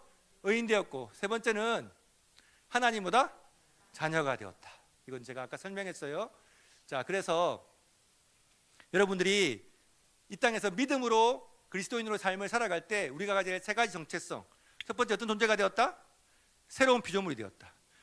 이 새로운 피조물이라는 말을 생각할 때마다 과거의 나는 어떻게 돼야 된다? 죽었다. 이미 죽었다. 죽이려고 할 필요가 없어. 죽었어요. 근데 여러분이 자꾸 인정 안 해주고 살려주고 있어. 자꾸 부활시키지 마세요. 과거의 여러분을. 이미 부활시켜도 시체가 없어. 죽었어. 여러분의 상상 속에만 존재하는 존재야. 그래서 내가 새로운 피조물 되었다. 그 새로운 피조물이라는 것은 그냥 적당한 존재가 아닌 하나님이 보시기에 퍼펙트한, 부족함이 없는 하나님의 사랑하는 자, 하나님이 기뻐하시는 존재로 우리가 이미 존재하고 있다. 그것을 믿고요. 두 번째, 우리는 의인이다. 여러분, 죄인 보고 의인처럼 살아라고 하는 게 쉬워요? 의인 보고 의인처럼 살아가는 건 쉬워요? 여러분, 죄인이 의인처럼 사는 게 가능할까 불가능할까? 불가능해. 여러분, 다시 제가 얘기해 볼게요.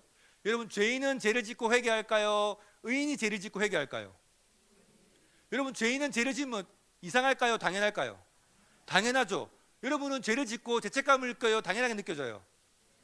죄책감이 든다는 건 여러분이 뭐라는 거예요? 의인이라는 증거예요, 증거. 그래서 여러분, 우리는 뭐라고요? 의인. 자, 옆 사람에게 얘기합시다. 의인답게 좀 살아라. 여러분, 죄인 보고 의인답게 살아라면 여기야 가능한 거야. 그건 불가능한 거라니까. 죄인 보고는 의인답게 살아라고 말 못해. 어떻게 죄인이 노력한다고 의인이 되겠어요? 근데 이제 우리는 뭐가 된 거야? 의인 되었잖아. 이제 어떻게 살아야 돼? 의인답게 좀 살아야지. 그렇지 않아요? 이제 살 수 있겠죠? 우리가 의인답게 사는 게 불가능한 게 아니라는 거예요. 이미 하나님 우리를 뭐 만들어 주셨어요? 의인 삼아 주셨어요. 그러니까 이제 어떻게 살아야 돼요?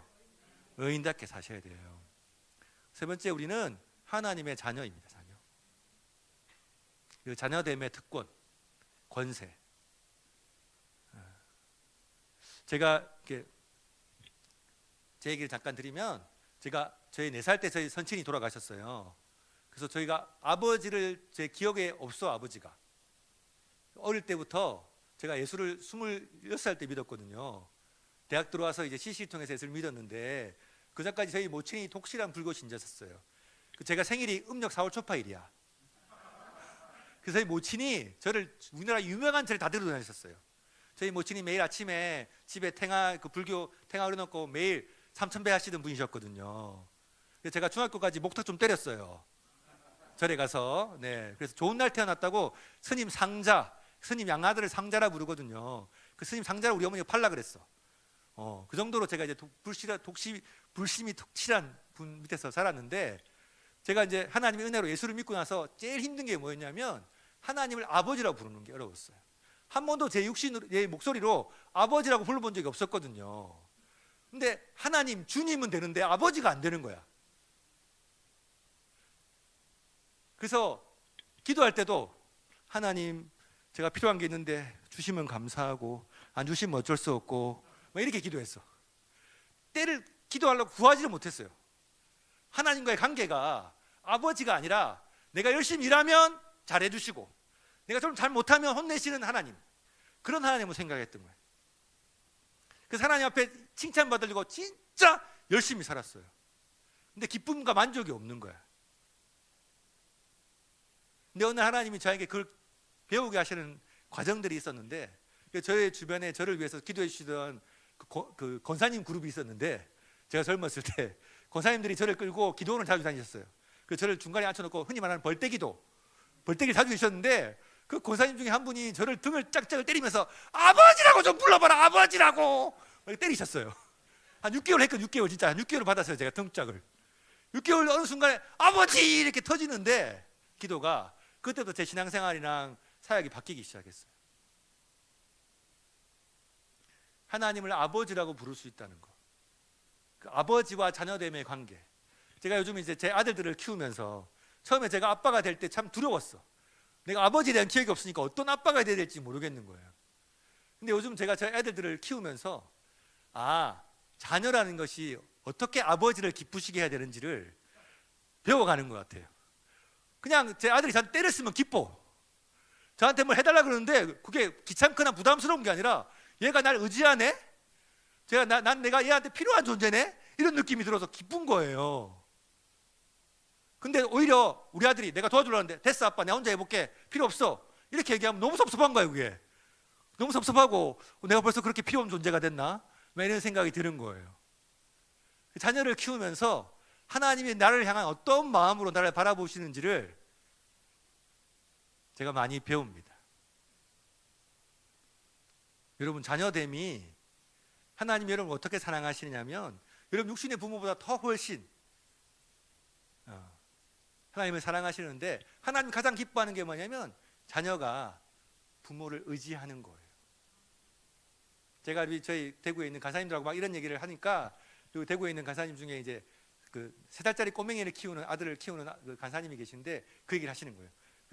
3살짜리 꼬맹이가 자기가 아는 길 갈 때는 막 아빠 손 안 잡고 혼자 가다가 새로운 길에 가면 갑자기 아빠 손을 딱 꽉 붙잡는데, 새로운 길에 가면 자기가 모르는 길에 가면 아빠 손을 꼭 붙잡고 따라간대.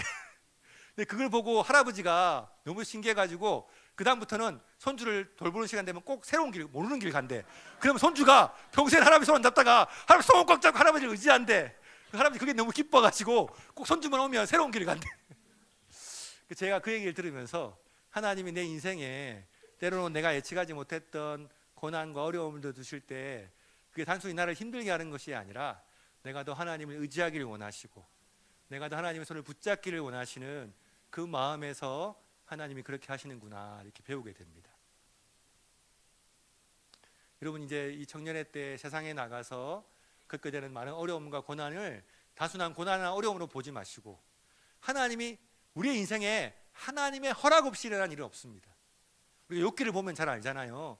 심지어 마귀가 주는 시험과 공격조차도 하나님의 허락하에 일어난 일들입니다.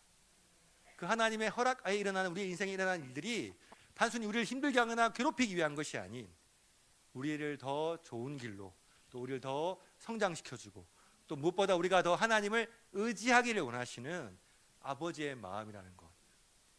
그래서 여러분, 자녀는 구하지 않아도 하나님이 여러분의 모든 것을 다 주세요. 그렇지만 그 모든 것이 아버지께로부터 왔음을 알게 하시기 위해서 우리에게 구하라고 말씀하세요. 그래서 여러분들이 필요한 것들이 있으면 하나님께 구하세요. 자녀는요, 때려서도 괜찮아요.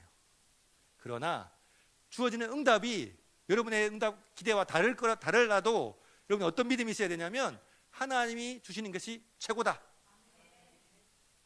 내가 볼 때는 이거 내가 원하는 거 안 주셨는데가 아니라, 자녀는 항상, 아버지는 자녀에게 뭘 준다? 가장 좋은 것을 주신다. 그 믿음 가지고 자녀로서 담대히 하나님께 구하고 어려운 일과 힘든 일이 있을 때마다 하나님을 의지하는 저와 여러분 되시길 축복합니다. 마지막으로 요거 하나만 설명하고 마치겠는데요.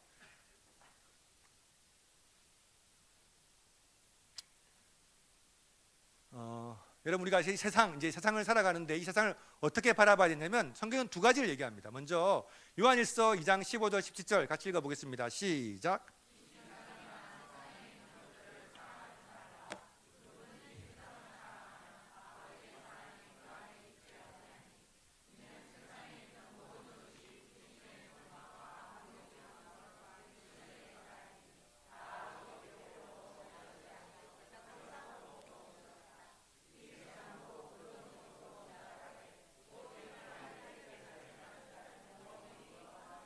아멘. 여러분, 성경은 우리에게 세상을나 세상에 있는 것들을 사랑하라고 그랬어요? 사랑하지 말라고 그랬어요? 사랑하지 말라고 그랬어요. 자, 그 다음에 요한복음 3장 16절 읽어보겠습니다. 시작.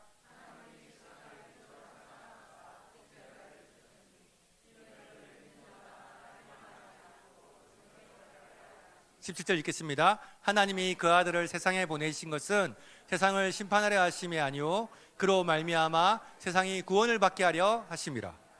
여러분, 앞에 요한 1서에서는 세상을 사랑하지 말라 그랬고, 요한복음에 보니까 하나님이 세상을 이렇게 사랑했대. 그럼 우리는 어떻게 해야 되죠? 세상을 사랑해야 될까요? 사랑하지 말아야 될까요? 네. 여러분, 우리는 이 세상을 하나님 나라로 변화시켜 가야 될 사명을 받은 존재들입니다. 여러분, 교회가 하나님 나라이기도 하지만 교회는 하나님 나라를 만들어가는 전초기지일 뿐이지 교회만 하나님 나라가 되는 건 아닙니다. 교회를 통해서 이 모든 열방을 하나님 나라로 바꾸시길 원하시는 하나님의 뜻이 있은 줄 믿습니다. 그래서 우리는 이 교회에서 열심히 훈련받고 세상에 나가서 세상을 하나님 나라로 바꾸어야 될 사명이 우리에게 있습니다. 그래서 세상을 사랑해야 돼요. 근데 어떤 존재를 우리가 사랑해야 되냐면, 문제는 뭐냐면, 문제의 핵심은 내가 세상을 사랑하냐 사랑하지 않느냐의 문제가 아니라 내 옛자, 아까 얘기했던 새 피조물 전에 내 존재가 죽었냐 죽지 않았냐, 이게 핵심이라는 거야. 이게 죽으면 세상을 사랑해도 돼요, 안 돼요? 사랑해도 돼요. 근데 이게 안 죽은 상태에서 세상을 사랑하면 육신의 정욕과 안목의 정욕과 이성의 사랑에 빠진다는 거야. 그러니까 세상을 사랑하고 세상을 변화시켜야 되는데 그 전제 조건이 뭐냐면 내 육신의 자, 옛자가 죽어서 그리스도가 통치하시는 하나님의 통치를 받는 새로운 피조물로서 세상에 나가야지만 우리가 세상을 변화시킬 수 있지, 내 자아가 여전히 살아있는 상태에서 세상을 사랑하게 되면 육신의 정욕과 안목의 정욕과 이성의 사랑에 빠져서 세상과 동화되어 버리고 세상에 더 오히려 섞여버리는 우리가 되어버리는 것이죠. 여러분, 구약의 성경을 보면 하나님이 이스라엘 백성을 출애굽시키셔서 광야를 거쳐서 가나안 땅에 들어갈 때 어떻게 하셨냐면, 가나안 땅에는 모든 족속을 진멸시키고 가나안 땅에 새로운 하나님의 나라를 세우시길 원하셨어. 근데 이스라엘 백성이 그 가나안 땅에 들어가서 가나안 족속을 다 진멸했어요? 못했어요? 못했어요. 놔두고 같이 사니까 어떻게 돼요? 가나안 땅을 이스라엘화 만들어야 되는데 이스라엘 백성이 가나안화 되어버렸어. 이게 사사기의 이야기야. 우리를 하나님이 구원하셔서 하나님 나라 백성 삼으신 목적은 우리만 잘 먹고 잘 살라고 하신 게 아니라 우리로 하여금 세상의 제사장의 역할을 감당하고 세상 속에서 하나님의 나라를 세워갈 사명으로 부르신 줄 믿습니다. 그러려면 우리가 세상을 하나님 나라로 바꿔야 되는데 그 전제로 우리의 육신의 자아가 죽지 않으면 마치 이스라엘 백성이 가나안화 되었던 것처럼 우리도 세상에 들어가서 세상 사람들과 똑같아진다는 거야. 그래서 세상 사람들과 똑같이 되지 않기 위해서 세상 속에 발을 딛고 살아가지만 오늘 다니엘이 그 바벨론, 바사, 페르시아 제국을 거쳐가면서도 자신의 정체성을 잃지 않고 하나님의 백성으로서의 빛과 소금의 역할을 그 땅에서 감당했던 것처럼 우리도 우리가 사는 삶에 부르신 그 자리에서 믿음을 지키며 하나님의 백성의 삶을 살아가기 위해서는 날마다 내 자아가 죽어야 되는 거예요. 내가 하나님의 통치를 받는 하나님 나라가 날마다 내 삶 가운데 이루어질 때만이 우리는 세상을 하나님 나라로 바꿀 수 있다는 겁니다. 이 삶을 살아가기 위해서 우리가 기억해야 할 것은, 첫 번째는 우리가 어떤 존재가 되었는지. 아까 얘기했죠, 세 가지. 첫 번째 뭐라고요? 새로운 피조물. 두 번째 의인. 세 번째 하나님의 자녀. 여러분, 하나님의 자녀는 하나님의 말씀을 들어야 됩니다.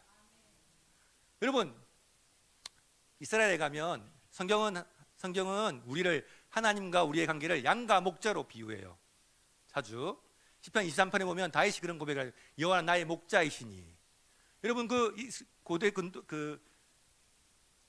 근동의 이스라엘 백성들의 삶을 살펴보면 그 덜푸른 광야에 풀이 많이 없어. 그래서 목자들이 양을 끌고 들판에 가서 풀을 먹이다가 이제 거기는 물이 귀한 곳이니까 저녁이 되면 물을 먹이러 모여요. 그러면 운물이 많지는 않아. 운물이 아주 중요한 곳이니까 운물에 수천 마리 양들이 모여서 같이 물을 마셔요. 그리고 이제 해가 지면 각자 자기의 우리로 돌아가야 되는데 목자들이 어떻게 자기 양들을 구분하는 줄 아세요?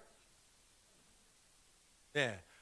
목자가 휘파람을 불어. 그 앞으로 나가. 그러면 그 목자 휘파람 또 따라오면 누구 양이야?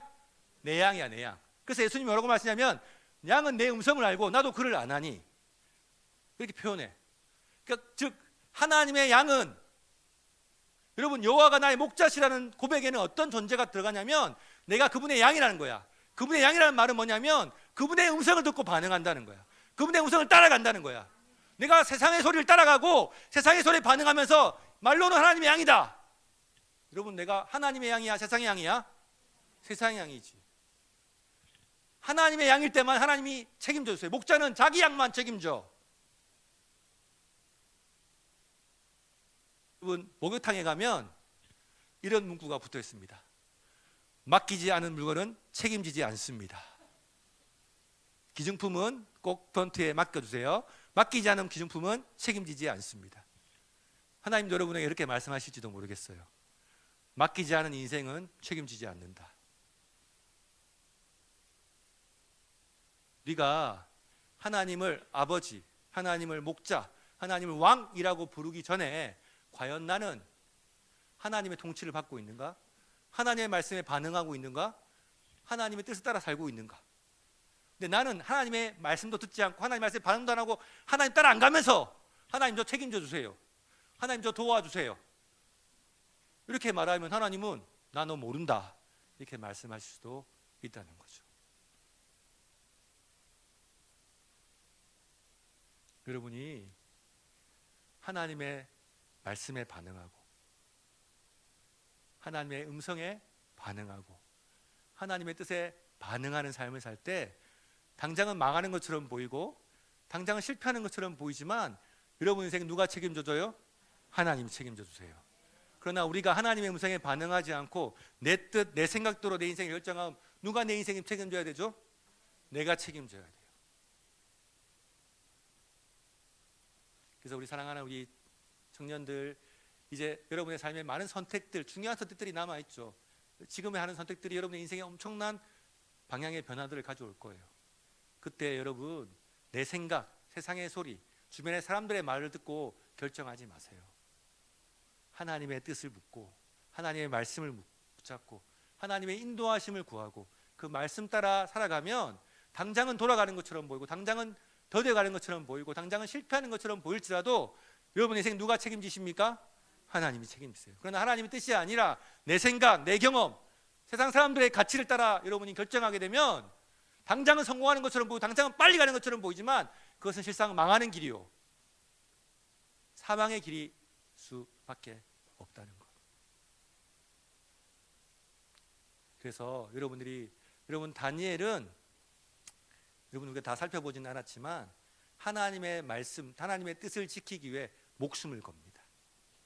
왕의 말, 사람들의 말 무시하는 거죠. 왕이 칙령을 내려도 다니엘은 거부합니다. 하나님의 말씀에 반응하는 삶을 끝까지 살았을 때 그의 삶을 하나님이 어떻게 책임져 주는지를 우리 성경을 이미 보고 있는 것이죠. 우리가 훨씬 더 다니엘보다 낫죠. 다니엘은 모르고 그렇게 했고 우리는 그 결과를 알고 살아가는 인생이니까. 성경은 우리에게 끊임없이 많은 선례들을 보여줍니다. 하나님의 말씀에 반응하고 하나님의 뜻을 따라 살아갔던 믿음의 선진들의 삶을 하나님이 어떻게 책임져 주시는지 그 결말을 알고 그 끝을 보고 우리는 따라가는 사람들인 것이죠. 여러분이 직면하게 된 세상은 거친 폭풍우와 여러분의 삶을 삼킬 것 같은 위협과 그리고 두려움으로 여러분에 다가올지 모르겠지만 여러분이 믿고 의지하는 하나님이 실상은 세상을 통치하고 계시다. 그리고 나는 그 통치하신 하나님의 자녀, 하나님 나라 백성. 여러분 미국 시민이 되는 거 얼마나 큰 특권인 줄 아세요? 미국 시민만 되면 미국이 책임져줘요. 여러분 제가 예전에 2000년 그 9.11 테러가 났을 때 2001년이었나요? 그때 제가 선교지에 있었거든요. 중앙아시아에 있었는데 저희 팀에 미국 시민권자 형들이 몇 분 계셨어요. 그래서 저는 9.11 테러가 난 줄도 몰랐는데 한국에서 전화가 막 밤새도록 새벽에 날라와가지고 지금 난리 났다. 그래가지고 우리가 9.11 테러를 알게 됐는데 와 제가 그때 처음으로 미국 시민권의 위대함을 봤습니다. 뭐 나라를 통과하는데 비자 아무 필요 없어요. 미국 대사관에 전화 한 통하면 대사관 차 보내주고 미국 시민 한 명을 위해서 수백 명이 동원되는 걸 제가 봤어요. 한국 대사관은 전화도 없었습니다. 그래서 제가 그때 미국 시민권이 저렇게 좋구나 그걸 느꼈습니다. 근데 우리가요 예수를 믿을 때 천국 시민권을 가지게 됐어요. 하나님 나라 백성이 된 거야. 하나님 나라 백성이 되면 누가 책임져 준다? 하나님이 책임져 준다. 근데 조건이 있어. 하나님의 법을 지켜야 돼. 법을 지켜서 하나님 나라 백성 된 게 아니라 하나님 나라 백성 되었기 때문에 이제 어떻게 살아야 돼? 법을 지키면서 살아야 돼. 그죠? 여러분이 이 세 가지 제가 말하는 정체성이 사실은 그냥 짧은 이야기가 아니라 엄청난 거예요. 사실은 새로운 피조물 된 것, 의인 된 것, 자녀요 하나님 나라 백성 된 것, 이걸만 여러분이 붙잡고 살아도 여러분이 어떤 어려움과 위협이 오더라도 여러분이 그 말씀 붙잡고 그 하나님의 보호하심과 인도하심을 신뢰하고 담대히 그 말씀 붙잡고 나아가는 저와 여러분 되시길 소망합니다. 우리 마지막으로 이 말씀 한 번 더 읽고 마치겠습니다. 우리 요거 같이 읽을까요? 읽겠습니다. 시작.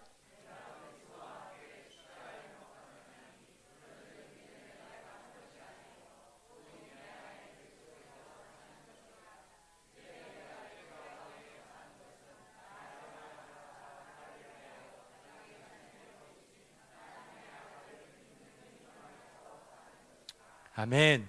여러분 이 말씀 암송하시고 날마다 이 말씀 붙잡고 내가 예전에 그 옛자가 살아나려고 할 때마다 그 내 옛자를 십자가에 못 박고 그리스도가 나를 통치하시도록 내 삶의 주도권을 주께 내어드리고 내 뜻과 내 생각과 내 감정과 세상의 소리가 아닌 주의 말씀을 붙잡고 앞이 보이지 않는 그 험난한 미래를 향해 한 걸음 한 걸음 믿음으로 나아가시는 저와 여러분 되시길 소망합니다. 주께서 우리에게 베풀어 주신 그 놀라우신 은혜, 예수 그리스도의 십자가로 말미암아 주어진 그 놀라운 선물, 그 은혜를 믿음으로 취하고 그로 말미암아 우리에게 변화된 새로운 신분된 우리의 신분을 믿고 세상을 향해 나아가는 우리 사랑하는 우리 전원교회 또 우리 성관교회 청년들 되시기를 주님의 이름으로 축복합니다.